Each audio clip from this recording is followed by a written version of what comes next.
The emergency request sat on Claudax 7's desk like a dead fish at a diplomatic banquet. Impossible. Utterly, completely, magnificently impossible.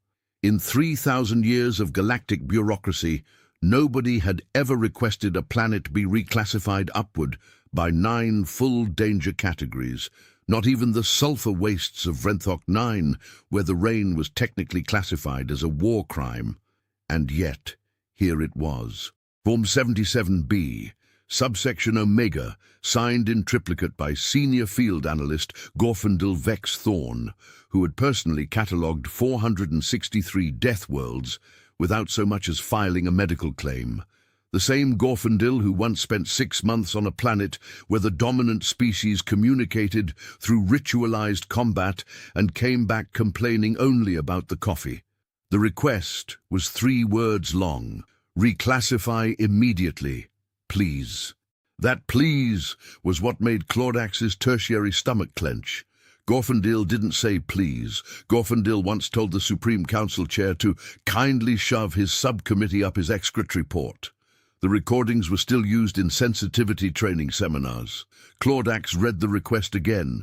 Earth, Sol 3, currently rated Deathworld Class 7, which meant dangerous but manageable with proper equipment and protocols. The request demanded reclassification to Apocalypse Class Forbidden, which was reserved for planets where the atmosphere was actively trying to kill you and succeeding. This had to be a joke. Perhaps Gorfindel had finally cracked. It happened to field analysts sometimes. They'd spend too long on hostile worlds and come back convinced that everything was trying to murder them. There was a 12-step program, support groups, meditation crystals. Claudax buzzed his assistant. Vermithia, pull up the preliminary files on Sol 3, designation Earth. Vermithia, a practical sort who had worked in the Department of Planetary Classification for 60 years and had seen quite literally everything, brought up the holographic display. Standard readings: nitrogen-oxygen atmosphere, single yellow star, 1 natural satellite. Indigenous species achieved spaceflight approximately 80 of their local years ago. Currently classified as pre-galactic contact civilization under the non-interference protocols. Looks perfectly normal, Vermithia said, adjusting her optical enhancers. I mean, Class 7 is higher than average, but that's just because they've got some spicy bacteria and a few venomous creatures. Nothing we haven't seen before. That's what I thought, Claudax said. Pull up Gorfindel's preliminary reports. Let's see what made our most unflappable analyst flap. The first document loaded.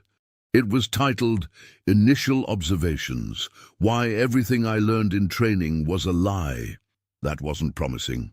Claudax began to read. The opening paragraph was standard enough. Descriptions of the planet's biosphere, noting the presence of approximately 8 million documented species, which was high but not unprecedented. Then came the subsection labeled Recreational Poisons.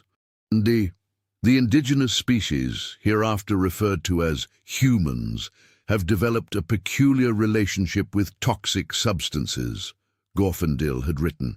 They intentionally cultivate plants containing capsaicin, a chemical that triggers the exact same pain receptors as open flame, and consume them for enjoyment. When questioned, they describe the experience as fun and refreshing. I tested this myself with what they called a mild jalapeno.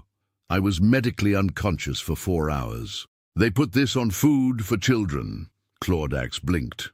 That was odd, certainly, but hardly apocalyptic. He continued reading. Furthermore, humans regularly consume ethanol, a substance that is functionally a neurotoxin, to achieve what they call relaxation.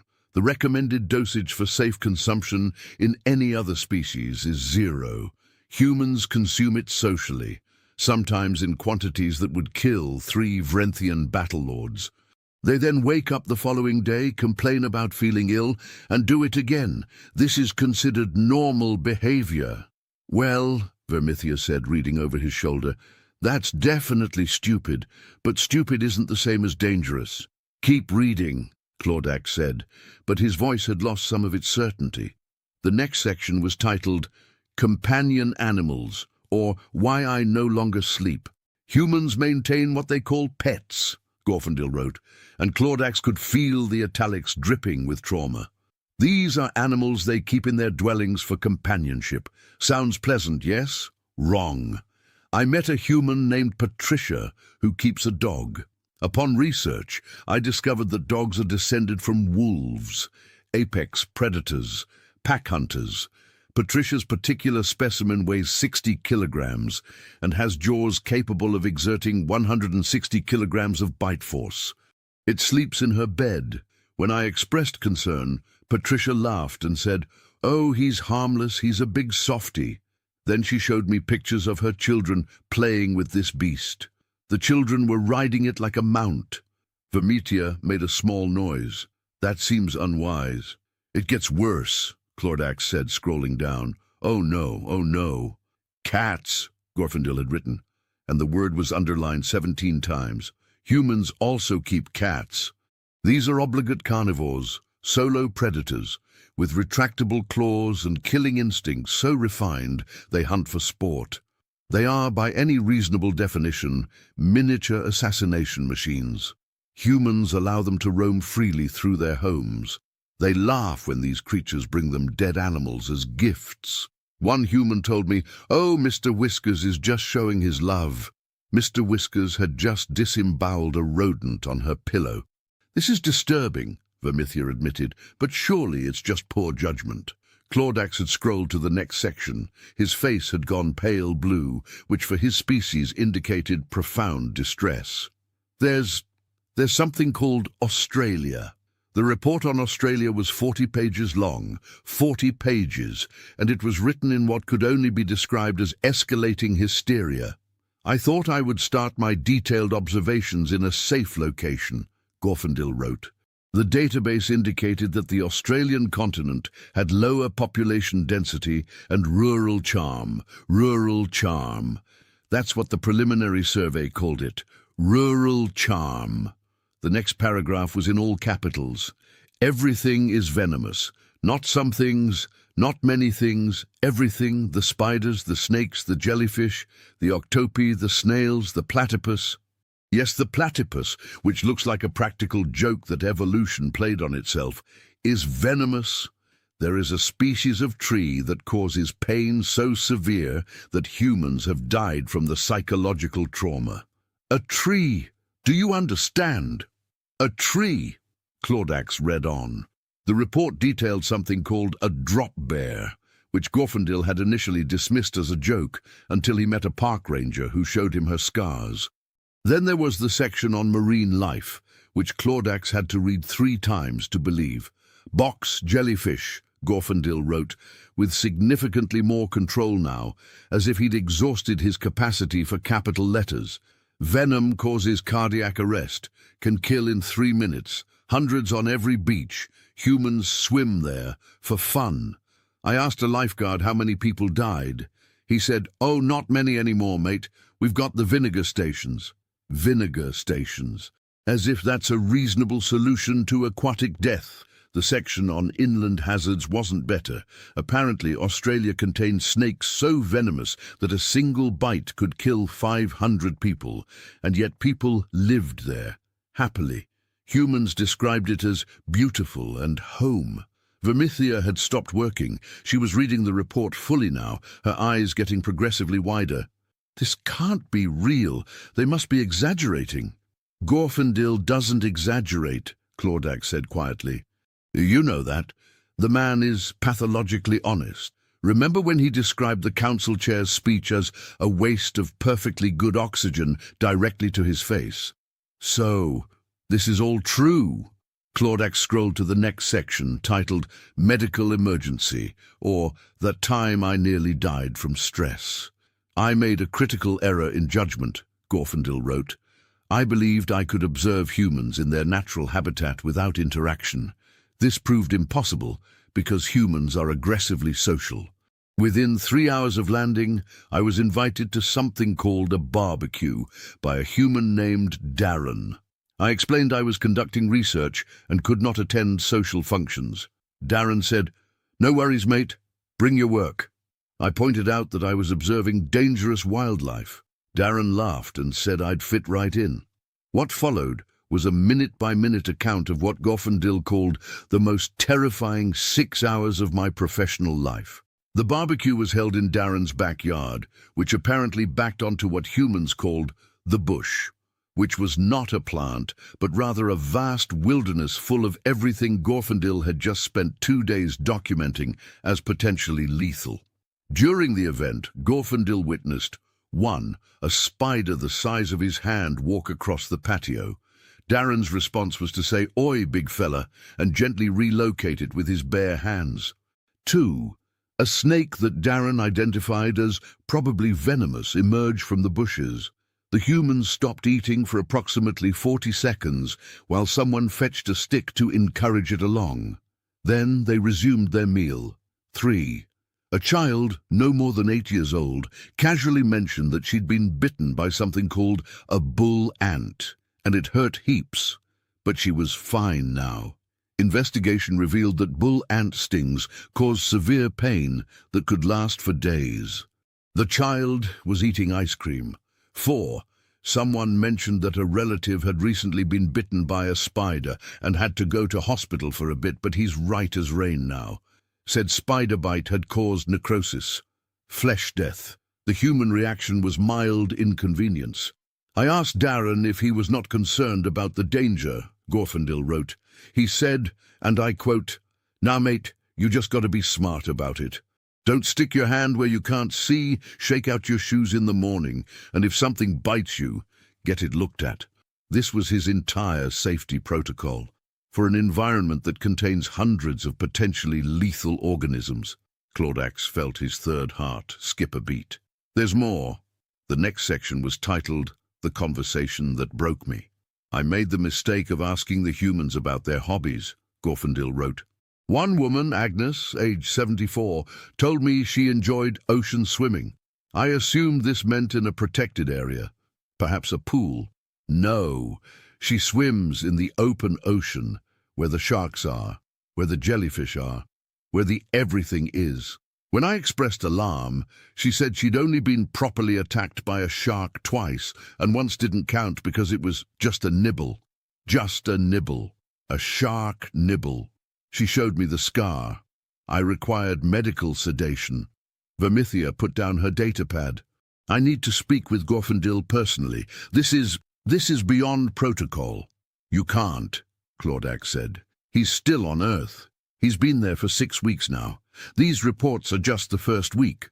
They sat in silence for a moment, contemplating the implications. Then Claudax made a decision that he would later describe as the worst mistake of my career, though in fairness, I had no way of knowing that at the time.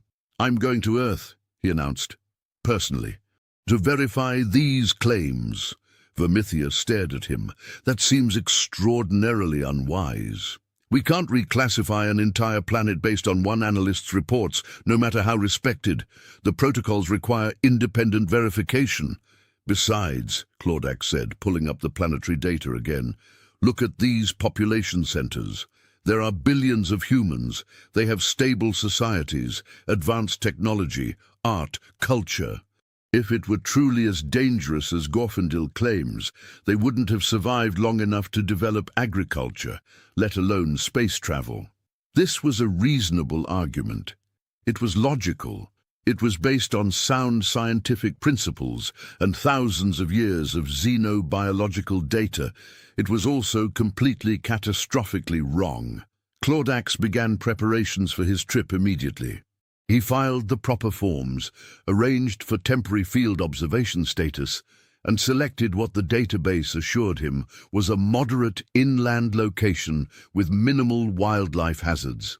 A small town called Whoop Whoop in the interior of the Australian continent. Vermithia tried to talk him out of it. "At least take a security detail, or medical support, or something." "The protocols forbid obvious interference," Claudax said, checking his translation implant. "I'll be fine. I'm an experienced field analyst. I've been to Korgoth, where the atmosphere is 12% sulfuric acid. I've survived the crystalline caverns of Thelios 9, where the walls literally eat flesh. I can handle Earth. This statement would later be preserved in the Department of Planetary Classification archives under famous last words, a compilation. Claudax departed 3 days later. The journey took approximately 2 weeks through standard hyperspace lanes. He spent the time reviewing human culture databases, learning about their customs, their history, their achievements. By the time he arrived in Earth's orbit, he had convinced himself that Gorfindel had simply been unlucky, perhaps caught humans during some kind of unusual event. He materialized his holographic disguise, a human appearance that the computer assured him was perfectly average and unremarkable, complete with what humans called casual clothing, and a backstory about being a traveling researcher from somewhere else. Humans apparently didn't ask many questions if you claimed to be a researcher. They found it boring. Claudax landed outside Whoop Whoop at approximately 800 hours local time. The sun was already brutally hot, but his environmental suit compensated easily beneath the holographic disguise. He walked toward the town, noting the red soil, the scattered trees, and the profound emptiness of the landscape. This should have been his first warning. Humans didn't abandon places without good reason. He reached the town's single main street and was struck by how normal everything looked. A few small shops, a pub, a handful of houses. An elderly human was sweeping the porch of what appeared to be a general store. Claudax approached cautiously. "Good morning," he said, practicing the local greeting he'd learned. The human looked up. "Morning. You're not from around here, are you?" "No," Claudax said carefully. "I'm a researcher, studying local ecology." The human, whose name tag read Phyllis, smiled broadly. "Oh, lovely. Well, you've come to the right place. We've got some fascinating wildlife out here. You staying long?" "Just a few days. I'm particularly interested in learning about how humans adapt to challenging environments." Phyllis laughed. "Challenging? I suppose it can be a bit rough if you're not used to it. Come inside, love. I'll get you sorted with supplies. You'll want sunscreen for starters. Sun's a killer out here." Claudax followed her inside, making note of the casual way she'd said killer, surely metaphorical. The interior of the store was pleasantly cool. Phyllis moved behind the counter and began pulling items from shelves. "Where are you staying?" "I have accommodation arranged," Claudax lied. His ship could maintain a habitable environment indefinitely. "Well, you be careful out there. It's snake season." Claudax's primary heart skipped. "Snake season?" "Oh yes, they're everywhere this time of year. Not usually aggressive, mind you, but you don't want to step on one by accident. Had a brown snake in my laundry room just yesterday. Big fellow, about 2 meters. And you removed it? Well, I called Roger. He's got the license for it, but it was gone by the time he got there, probably just passing through." She said this with the same tone one might use to describe a neighbor's cat. Claudax purchased the sunscreen, some water bottles, and what Phyllis described as absolutely essential, trust me on this, insect repellent. He was beginning to understand what Gorfindel had meant about humans' relationship with danger. He left the store and decided to walk around the town, observing. Within 15 minutes he witnessed a child approximately 10 years old, walking barefoot on pavement that his sensors indicated was hot enough to cause tissue damage. The child appeared completely unaffected. 2. A human doing yard work in direct sunlight during what his sensors identified as dangerously high UV radiation levels. The human was wearing a hat and singlet that covered approximately 30% of his skin. This was apparently considered adequate protection. 3. A dog the size of a small vehicle sleeping in the shade of a tree. When it noticed Claudax, it wagged its tail with such force that it created a small dust cloud. The owner, an elderly man, assured him that Brutus is friendly, just don't touch his food bowl. He gets a bit funny about that. A bit funny about food. This creature that could bite through bone. Claudax retreated to his ship for lunch and to recalibrate his observations. Perhaps he was overreacting. Perhaps this was simply normal human behavior, and he was being oversensitive. After all, every species had to adapt to their homeworld's conditions. This was just more extreme than usual. He decided to spend the afternoon observing local wildlife directly to compare his findings with Gorfindil's reports. He walked to the edge of town, where the buildings gave way to scrubland. His sensors immediately detected 17 species of venomous creatures within a 20-meter radius. 17. He froze. His training said to avoid contact with hostile fauna. His training also said that 17 venomous species in one area indicated an ecological anomaly that should be immediately reported to planetary authorities as a crisis zone. But humans lived here. Not just lived, thrived. There were houses 50 meters away. He could hear children playing. Claudax carefully walked back toward town, watching where he stepped with obsessive care. A sound made him turn his head. A large lizard, approximately 1 meter long, was basking on a rock.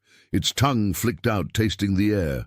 Claudax's scanner identified it as a goanna, potentially dangerous. Claws, teeth, strong enough to climb trees, had been known to attack humans when threatened. As he watched, a human teenager walked past the lizard, glanced at it and said, "G'day" to the lizard, as if they were neighbors. The goanna ignored him completely. This was insane. Claudax spent the rest of the afternoon in a state of escalating alarm. He witnessed humans performing activities that his training classified as suicidally reckless, with the casual air of people doing grocery shopping. He saw someone reach into a woodpile, bare-handed, to retrieve firewood from a space they couldn't see into. He watched a woman hang laundry while spiders the size of his fist crawled on the wall behind her. She occasionally brushed them away with her hand. By evening, Claudax was developing a nervous condition. He retreated to his ship, filed a preliminary report that read, "Initial observations confirm Gorfindil's findings. Possibly worse. Humans appear to have no survival instinct," and tried to sleep. He was awakened at approximately 200 hours by a sound, a chittering, scratching sound coming from outside his ship. His sensors detected something on the hull. Multiple somethings, small, moving, spiders. Claudax spent the next 3 hours sitting rigid in his command chair, staring at the sensor display that showed approximately 40 spiders crawling across his ship's exterior, while his higher brain functions attempted to process the fact that this was normal. This was just what happened at night on Earth. Spiders came out, in quantity. Dawn arrived like a mercy. Claudax, who had not slept, made a decision. He would conduct one more day of observations, focusing on human safety protocols and survival strategies. There had to be something he was missing. Some technology, some training, some secret that explained how humans survived this nightmare planet.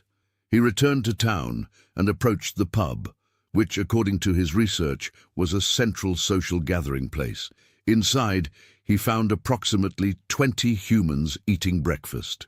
The smell of something called bacon filled the air, which his scanner unhelpfully informed him was cured meat product, high in salt and nitrates, known to increase cardiac disease risk.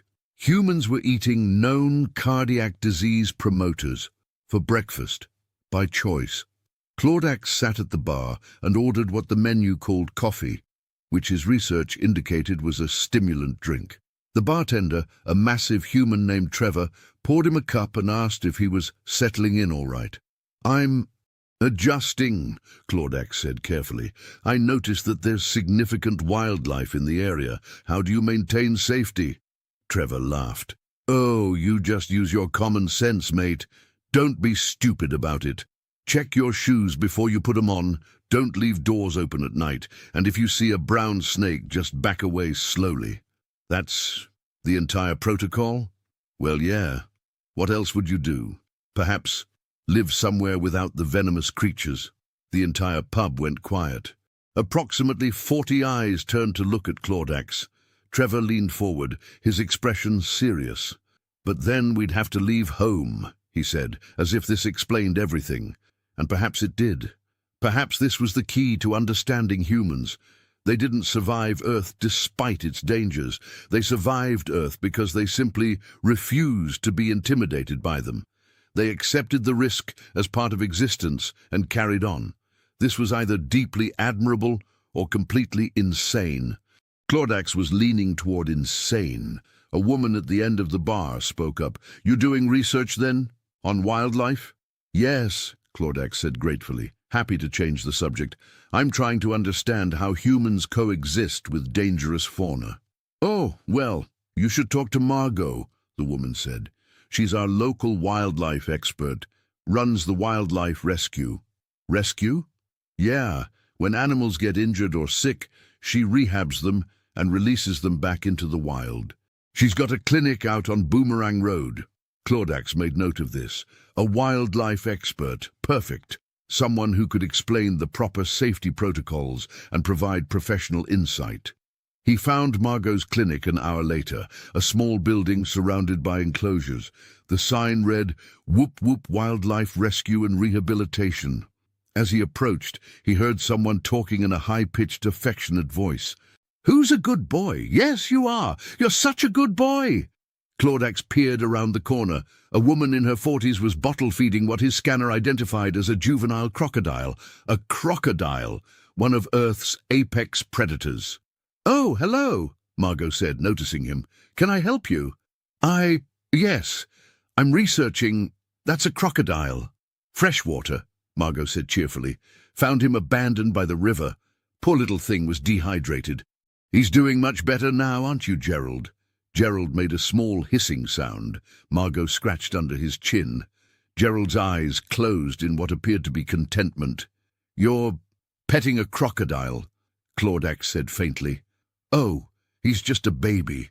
Only 2 months old, perfectly harmless at this size. Now when he gets bigger, that's a different story. I'll release him back to the river in a few weeks. And he'll be fine. Should be. Unless a bigger croc gets him, but that's nature for you." She said this with the same cheerfulness someone might use to discuss weather patterns. Clordax spent the next hour watching Margot work. She showed him the other animals in her care. A python with a damaged scale, an eagle with a broken wing, 3 possums that she described as a bit bitey, and something called a wombat, which looked harmless, but which Margot warned can absolutely wreck you if they feel threatened. "Why do you do this?" Clordax asked finally. "This seems extraordinarily dangerous." Margot looked at him like he'd asked why she breathed. "Because they need help. These animals are part of our ecosystem, part of our world. If we don't look after them, who will? But they could kill you. So could a car accident," Margot said practically, "or a heart attack, or any number of things. You can't live your life being afraid of everything. You just take sensible precautions and get on with it." This was the second time Clordax had heard this philosophy. Take sensible precautions and get on with it. As if coexisting with hundreds of potentially lethal organisms was merely a minor inconvenience, like rain or traffic. He was beginning to understand why Gorfindel had requested the reclassification. Not because Earth was uniquely dangerous, though it absolutely was, but because humans had somehow normalized living with threats that would cause any other species to evacuate the planet entirely. Clordax thanked Margot and left, his mind churning. He needed more data. He needed to understand the full scope of human risk-taking behavior. Perhaps it was just rural areas that were like this. Perhaps city dwellers were more cautious. He filed a request to visit Sydney, the largest city on the Australian continent.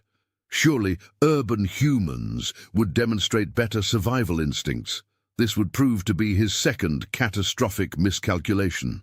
3 days later, Clordax materialized on a Sydney beach. It was mid-morning, and the sand was already packed with humans.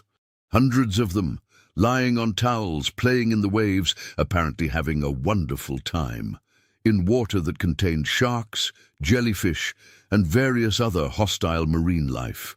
His sensors detected a Portuguese man-o'-war floating approximately 50 meters offshore. Its tentacles contained enough venom to cause extreme pain and potentially kill a human child. He watched in horror as a human child, perhaps 6 years old, splashed through the shallows less than 20 meters away. There were lifeguards, at least. Humans in red and yellow uniforms watching the water. That was something. That showed awareness of the danger. Claudax approached one of them, a young woman who was scanning the surf with professional attention. "Excuse me," he said. "Are the waters safe for swimming?" She glanced at him. "Yeah, mate. Shark nets up. No blue bottles spotted today, and the rip's not too bad at the moment. Just swim between the flags, and you'll be fine." "Shark net? Yeah, keeps the big sharks out, mostly." "Mostly? Well, nothing's perfect, is it? But we've got spotters, and the alarm system's pretty good. Haven't had an incident in months." Months. Months was considered a good safety record for shark attacks. Claudax watched the water for another hour, his stress levels climbing steadily. He observed humans deliberately swimming out into deeper water. He saw children riding waves using pieces of foam and fiberglass, apparently for entertainment. The entire activity seemed designed to maximize risk while minimizing safety margins. He retreated to a cafe and ordered more coffee, which he was beginning to understand as a coping mechanism humans used for everything. The waitress brought him something called a flat white and a menu. "Kitchen's open if you're hungry," she said. Claudax scanned the menu. His translator implant processed the items, and he felt his tertiary heart skip a beat. "What are prawns?" "Shrimp. You know, from the sea. And humans eat these." "Yeah, they're delicious. Want some? Chef makes great garlic prawns." "These are ocean creatures, bottom feeders. They consume decaying matter." The waitress blinked. "Yeah, that's what prawns do. You feeling all right, mate? You look a bit pale." Claudax was saved from responding by a commotion on the beach. The alarm was sounding. The lifeguards were waving frantically. Everyone was leaving the water in an orderly fashion. "Shark alarm," the waitress said casually. "They'll have it cleared in 10 minutes. Happens pretty regularly. Does this not concern anyone?" "Nah, it's just part of beach life. The sharks live here too, you know. We're in their home. We just share it when we can." Sharing with sharks. This was presented as reasonable. Claudax watched the beach clear, the shark alarm wailing like the galaxy's most ignored warning system. Once everyone was out of the water, people simply waited. They sat on their towels, they ate food, children built sandcastles. After 15 minutes, the all clear sounded, and people walked back into the water, as if the shark had just been a minor interruption, like a phone call during dinner. Claudax left the beach and spent the rest of the day walking through Sydney, documenting human behavior. He saw people riding bicycles in traffic without protective gear beyond a helmet. The cyclists were traveling at speed between vehicles that massed hundreds of times more than they did. Humans eating at outdoor restaurants, completely unconcerned by the birds that swooped down to steal food. The birds were magpies, which his scanner informed him defend their territory aggressively and can cause significant facial injuries during swooping season. It was swooping season. A park where humans were having picnics while signs warned of dangerous ibis that may attack for food. The humans were feeding these birds on purpose. By evening, Claudax had developed what he would later describe to his therapist as a profound sense of existential dread. He returned to his ship, which he had hidden in a park, and found a note on the door. "Mate, you can't park here overnight. Council regulations." Jamie, park ranger, a human, had found his spaceship and left a note about parking regulations, not a military response, not a scientific investigation, a note about parking. Claudax moved his ship to a more remote location and filed another report. This one was less coherent than the previous ones. It mostly consisted of documented observations, followed by increasingly frantic commentary about how none of this should be normal. He tried to sleep, failed. At 0300 hours, he made a decision. He needed to understand human medicine. If humans survived all these hazards, they must have extraordinary medical technology. That would explain everything. They could afford to take risks because they had developed ways to treat any injury. The next morning, he researched hospitals. There was a major trauma center in Sydney. He decided to visit, posing as a medical researcher from overseas. The translation implant would handle any terminology issues. This decision was somehow even worse than the previous ones. The emergency department waiting room was busy but not crowded. Claudax checked in with the reception desk, explained he was a researcher studying emergency medical protocols, and was directed to speak with Dr. Yasmin Okoye, the department head. Dr. Okoye was a tall woman with kind eyes and an air of profound competence. She welcomed Claudax to observe, provided him with visitor credentials, and began showing him around. "We're a Level 1 trauma center," she explained. "We handle everything from minor injuries to major incidents. It's never dull." "What are the most common emergencies you treat?" Claudax asked, his recorder running. "Oh, the usual. Car accidents, workplace injuries, sporting accidents, burns, poisoning, bites, stings, near drownings." She rattled off the list like it was a grocery shopping trip. "All of those are common." "Well, we're a major city. We see a lot of volume." Here we go. This is an interesting case." She led him to a treatment bay where a man in his 20s was lying on a bed, looking sheepish. His arm was bandaged. "This is Connor," Dr. Okoye said. "Connor, this is a researcher visiting from overseas. Do you mind if I explain your case?" "Nah, go ahead," Connor said. "It's a pretty stupid story." "Connor was bitten by a spider," Dr. Okoye said. "Can you tell us what happened?" "Right, so I was putting on my work boots, yeah? And I didn't shake them out first, which is, my bad. Felt something weird, took the boot off, and there was a redback in there. Pretty big one." Claudax's sensors immediately pulled up information on redback spiders, Latrodectus hasselti, highly venomous. Bite causes severe pain, sweating, muscular weakness, and potentially death. "You were bitten by a Latrodectus hasselti," Claudax said carefully, "and you describe this as a pretty stupid story." "Well, yeah, I should have checked my boots. That's basic safety 101. "And you're alive?" Connor looked confused. "Yeah, mate. I mean, it hurt like hell, but they gave me the anti-venom and I'm fine now. Should be back at work tomorrow." "Tomorrow," Claudax repeated. "You were bitten by a potentially lethal organism and will return to work tomorrow." "Yeah, it's not like it was a funnel web. Those are proper dangerous." Dr. Okoye smiled. "We keep several types of anti-venom in stock. Snake bites, spider bites, marine stings. Australia has more venomous species than almost anywhere else on Earth, so we're well prepared. This is routine for you." "Oh yes, we probably treat a dozen venomous bites and stings a week. Most people recover fully with appropriate treatment." Claudax felt his worldview fragmenting. Humans had been dealing with venomous creatures so frequently that they had developed anti-venom, multiple types, that they kept in stock. This was normal. Dr. Okoye continued the tour. In the next hour, Claudax observed the treatment of a surfer who had been stung by a jellyfish. She was laughing about it. A construction worker who had suffered second-degree burns. He was more concerned about missing his daughter's birthday party than his injuries. A child who had fallen from a tree and broken his arm. The mother was apologizing to the doctor for making a fuss because it's probably just a sprain. It was not a sprain. It was a compound fracture. The bone was visible. A teenager who had accidentally consumed household chemicals because he was trying to see what would happen. This was described as typical adolescent behavior. By the time Dr. Okoye finished the tour, Claudax was experiencing what he would later be diagnosed with as acute anxiety disorder. He thanked her and left, walking in a daze to a nearby park. He sat on a bench and tried to process what he had seen. Humans injured themselves with startling regularity. They sought treatment. They recovered.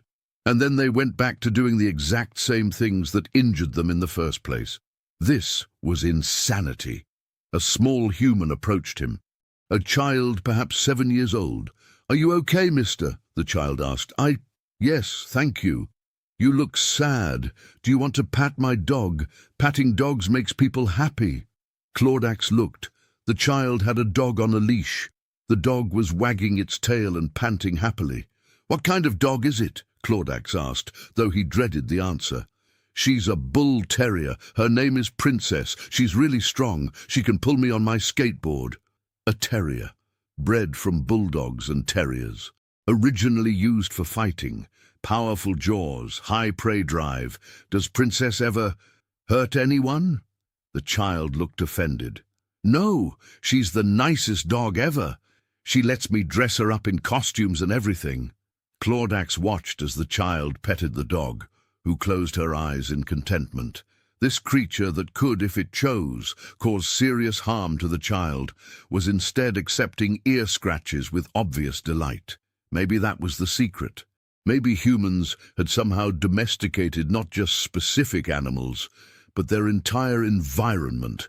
Maybe they had spent so long coexisting with danger that they had simply adapted, mentally, psychologically, in ways that had nothing to do with technology or medicine and everything to do with sheer, bloody-minded stubbornness.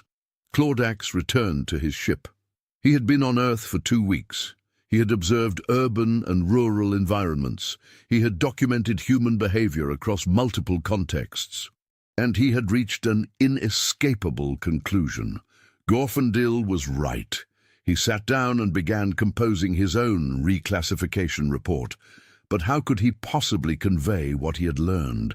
How could he make the Council understand that the danger wasn't just the fauna or the environment, but the humans themselves? Their complete inability to recognize danger as danger rather than as part of life. He typed for 6 hours straight. The report was detailed, documented, and utterly damning. Earth wasn't just a death world. It was a planet that had shaped a species so utterly insane that they considered mortal danger to be a bit of inconvenience. He was finishing the conclusion when his ship's sensors alerted him to a problem. The power system was fluctuating. Something was wrong with the primary coupling. Claudax had basic technical training, but he wasn't a mechanic. He ran diagnostics.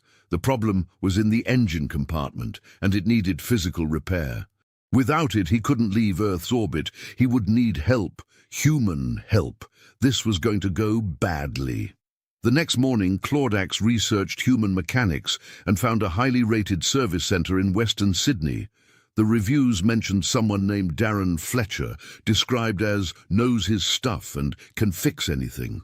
Claudax carefully transported his ship to a remote location near the service center, then walked to the facility. It was a large garage with several vehicles in various states of repair. A human in oil-stained coveralls was working under one of them. "Excuse me," Claudax said. "Are you Darren Fletcher?" The human rolled out from under the vehicle on a wheeled platform.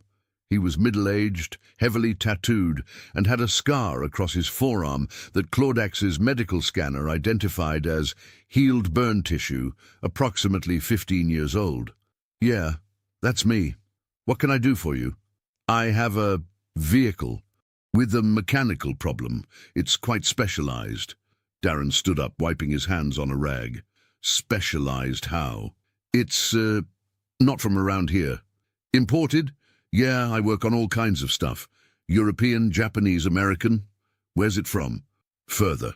Darren studied him for a moment. Then his eyes widened slightly. Oh, right.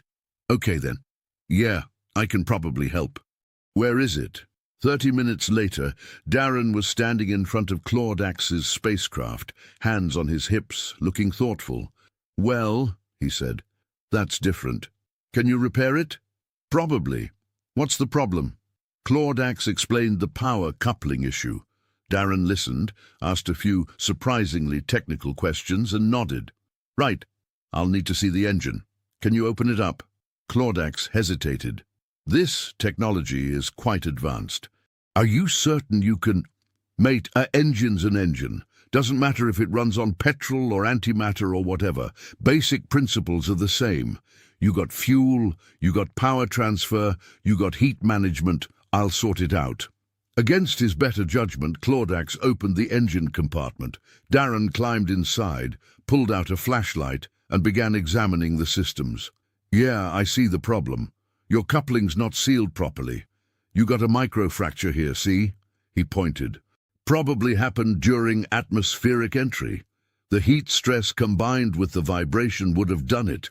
Can you repair it? Yep. Need to fabricate a new seal, but I got the equipment for that.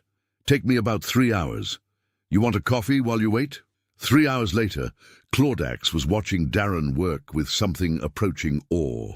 The human had diagnosed the problem correctly, fabricated a replacement part using equipment that was supposedly primitive compared to galactic standards, and was now installing it with casual competence. There we go, Darren said, tightening the final connection. That should do it. Fire her up and let's see. Claudax activated the engines. All systems showed green. Perfect function. How much do I owe you? Claudax asked. Call it 300. Cash or card? 300 local currency units. That was incredibly cheap for what amounted to spaceship repair. Claudax paid. Then curiosity got the better of him. You have repaired vehicles from Earth. Conventional technology. How were you able to work with something so different? Darren shrugged. Like I said, basics are the same. Plus, I've worked on some weird stuff over the years. You learn to adapt. Have you ever been injured doing this work? Oh yeah, heaps of times. Got this scar from a steam burn when I was an apprentice. He indicated the mark on his arm. Nearly lost my leg once when a car fell off the hoist, but I was lucky. Broke 3 ribs. Crushed my hand another time. Occupational hazard, really. And you continue doing this work, despite the injuries? Well, yeah. It's what I do. Can't let a few accidents stop you, can you? Besides, I love it.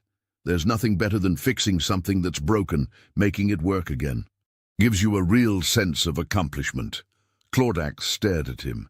Here was a human who had suffered multiple serious injuries, any one of which would have convinced most species to change careers, and he described them as a few accidents and occupational hazards. Thank you, Claudax said quietly. You have been extraordinarily helpful. No worries, mate. Safe travels, yeah? And if you're ever back this way and need mechanical work, you know where to find me. Claudax returned to his ship.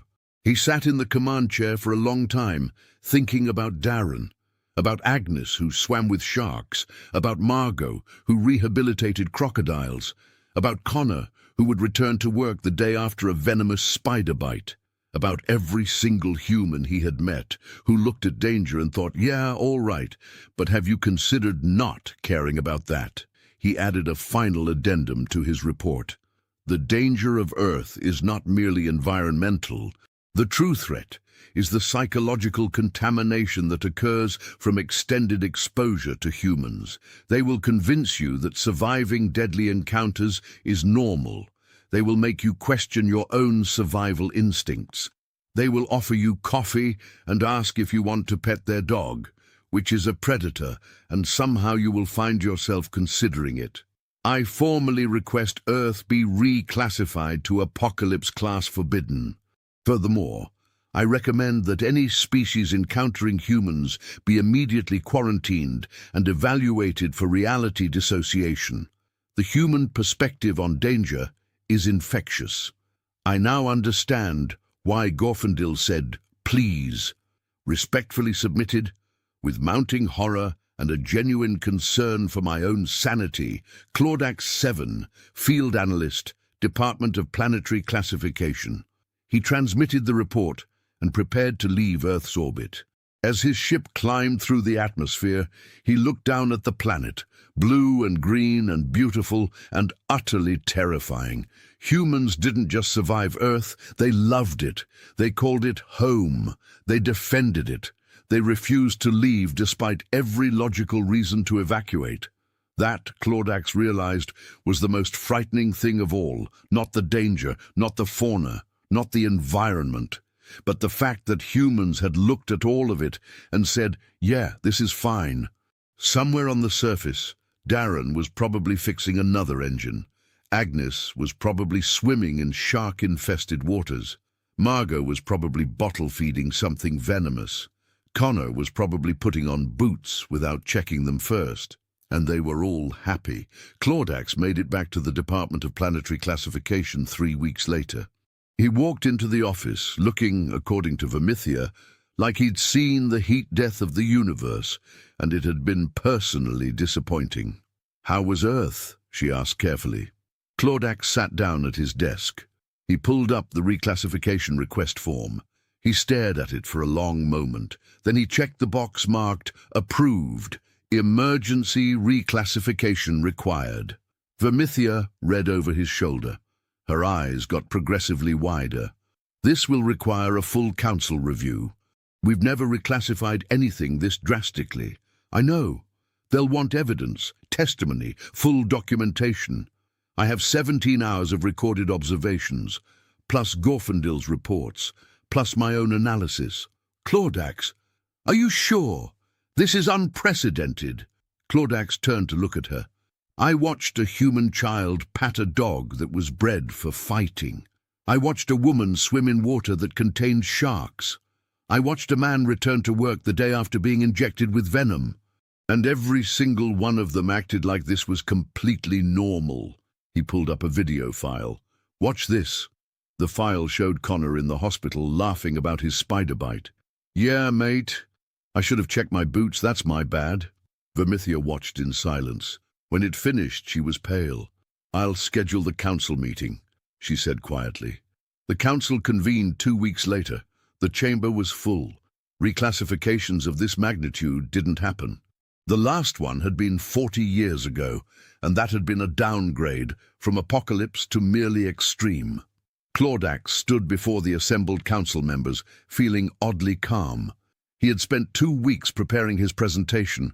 He had organized his evidence. He had practiced his arguments. He didn't end up needing any of it. He simply played the recordings. Hours of humans doing things that should kill them. Hours of humans treating mortal danger as mild inconvenience. Hours of humans laughing about their encounters with death. The council watched in growing silence. Someone gasped when Agnes mentioned her shark attacks. Several members made distressed noises during the hospital footage. By the time Claudax showed the video of Margot feeding a baby crocodile, the council chair was gripping his podium with all 4 hands. When the presentation ended, the chamber was absolutely quiet. Finally, Councillor Thexis spoke. She was ancient, having served on the council for 200 years. She had seen hundreds of Deathworld classifications. Her voice shook slightly. "In all my years of service," she said slowly, "I have never encountered a species that treats survival as an option. Most species prioritize survival above all else, but humans act as if survival is merely one consideration among many, and often not the most important one. They prioritize what they call quality of life," Claudax said. "They would rather live dangerously in a place they love than live safely in a place they don't. It's not that they're unaware of the risks, they just don't care. Not in the way we understand caring." Council Chair Morphendax spoke next. "I've reviewed your reports, both yours and analyst Gorfindil's. I have several questions." "Of course. First, you state that humans keep predators as companions. Can you explain the logic behind this?" "There is no logic, Chair. They form emotional attachments to these creatures. The humans claim the animals provide companionship and unconditional love. When I pointed out that dogs have killed humans, they responded that car accidents kill more people. This was presented as if it made the dogs safer, rather than highlighting that humans accept enormous risk from multiple sources." Second question. You observed humans engaging in activities they call extreme sports. Can you elaborate?" Claudax pulled up another video file. This is a human jumping from an aircraft at high altitude, falling several thousand meters, and deploying a fabric parachute at the last possible moment. This is called skydiving. They pay money to do this. For fun. The council watched. Several members made distressed noises. They do this voluntarily? Councillor Vexis asked. Yes. There are thousands of humans who do this regularly. Some do it hundreds of times. I spoke with one who had done it over 2,000 times. When I asked why, she said it made her feel alive. She requires near-death experiences to feel alive. Apparently, the questions continued for 2 hours. By the end, the council was in consensus. The only debate was whether Earth should be classified as Apocalypse Class Forbidden or whether an entirely new classification was needed. I propose a new category, Councillor Thexis said. Deathworld, self-inflicted. This designation indicates that while the planet is objectively dangerous, the primary threat comes from the indigenous species' voluntary engagement with said dangers. It warns that contact with humans may result in adopting their psychologically aberrant risk assessment patterns. The vote was unanimous. Earth was officially reclassified to Deathworld, self-inflicted, Apocalypse Class Forbidden. All species were advised to maintain minimum safe distance. Contact was permitted only for experienced diplomats with psychological support teams on standby. Tourism was absolutely prohibited under any circumstances. The announcement was transmitted throughout the galactic network. 6 hours later, the first human response arrived. It was a message from the Earth government, which had recently achieved sufficient technology to receive galactic communications. The message was brief. Dear Galactic Council, we understand you've reclassified Earth as an Apocalypse Class Forbidden world. We'd like to thank you for recognizing what we've always known. Our planet is metal as hell. We're having T-shirts made. If any of you want to visit anyway, you're welcome any time. We'll keep the beer cold and the spiders outside, probably. Cheers, humanity. Attached to the message was an image of a human child sitting on a beach, building a sandcastle, while behind her a sign clearly read, "Warning dangerous marine life." The child was smiling. Clordax stared at the message for a long time. Then he did something he had never done in his entire career. He laughed, because of course that was how humans responded. Of course they were proud of living on a death world. Of course they made it into a joke. Of course they invited the galaxy to visit anyway. Vermithia appeared at his desk. Have you seen the human response? Yes. They're selling T-shirts. Yes. They think it's funny. Yes. She sat down looking dazed. What do we do? Nothing, Clordax said. We've done our job. We've warned the galaxy. If anyone is stupid enough to visit Earth after reading our reports, that's their choice. We've provided all the information. The rest is up to them. Do you think anyone will visit? Clordax thought about it. About the recordings he'd watched. About the humans he'd met. About the strange, terrifying, wonderful insanity of a species that looked at mortal danger and said, "Yeah, but have you considered patting the dog anyway?" "Yes," he said finally. "I think many species will visit, because despite everything, despite the danger and the risk and the absolute insanity of it all, Earth is fascinating. Humans are fascinating. They've created art and music and culture in one of the most hostile environments in the known galaxy, and they've done it while smiling. That's insane." "Yes," Clordax agreed. "It absolutely is." He looked at the image of the child on the beach again. She was maybe 6 years old. She had her whole life ahead of her, a life that would inevitably include encounters with venomous creatures, dangerous weather, and countless other hazards. And she was building a sandcastle, completely unconcerned. That, Clordax realized, was the real secret of humanity. Not that they survived Earth, not that they thrived on Earth, but that they found joy on Earth, that they looked at a planet trying to kill them and responded by creating beauty, forming connections, and building sandcastles on dangerous beaches. Maybe that was worth more than safety. Maybe that was worth the risk. Maybe humans weren't insane at all. Maybe everyone else was just cowards. Claudax filed his final report and requested a transfer, not to somewhere safe, not to a cushy administrative position, but to the newly formed Earth Observation Unit, which would monitor human development and serve as a liaison for any brave or foolish species that decided to make contact. Because despite everything, despite the fear and the stress and the complete psychological breakdown he'd experienced, Claudax wanted to understand. He wanted to know what it was like to live like humans did, to accept danger as the price of joy, to build sandcastles on dangerous beaches. Vermithia approved his transfer without comment. She understood. 6 months later, the Earth Observation Unit received their first human visitor. Dr. Yasmin Okoye, the emergency department doctor, had been selected by Earth's government to serve as the first human ambassador to the galactic community. She arrived at the orbital station with a briefcase, a warm smile, and what she described as some treats from home. The treats were something called Tim Tams, which the nutritional scanner immediately flagged as containing dangerous levels of sugar and caffeine. "Want one?" Dr. Okoye asked, offering the package to Claudax. Claudax looked at the treats. He looked at Dr. Okoye's friendly expression. He thought about everything he'd learned about humans and their relationship with risk. "Yes," he said. "Thank you." The Tim Tam was delicious. Within a week, Dr. Okoye had convinced half the station staff to try various Earth foods, despite the scanner's warnings.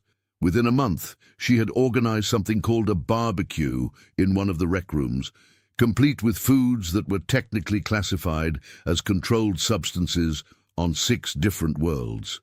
Everyone attended. Everyone survived. Several species requested the recipes. Claudax watched from the sidelines, eating what humans called a sausage sandwich and drinking something called lemonade, both of which were absolutely terrible for him according to medical guidelines and absolutely delicious according to his taste receptors. "You're smiling," Vermithia observed, approaching with her own plate. "Am I?" "Yes, it's disturbing. You look happy." Claudax considered this. "I think I might be. Because of Earth. Because of humans. They're teaching us something important." "What's that?" Claudax gestured to the barbecue, where dozens of species from across the galaxy were eating dangerous food, telling stories and laughing together. "That maybe perfect safety isn't worth the cost. That maybe danger is acceptable if it comes with connection. That maybe the galaxy needs a little more humanity in it. That's terrifying." "Yes," Claudax said peacefully. "It absolutely is." "Doctor." Okoye appeared beside them, holding a plate of something that smelled wonderful and looked potentially lethal. "Try this. They're called chicken wings. Bit spicy, but trust me, they're amazing." Vermithia and Claudax looked at each other. They looked at the chicken wings. They looked at Dr. Okoye's encouraging expression. "All right," they said together. The chicken wings were indeed amazing. They were also indeed spicy. Claudax's mouth felt like it was on fire. He loved it.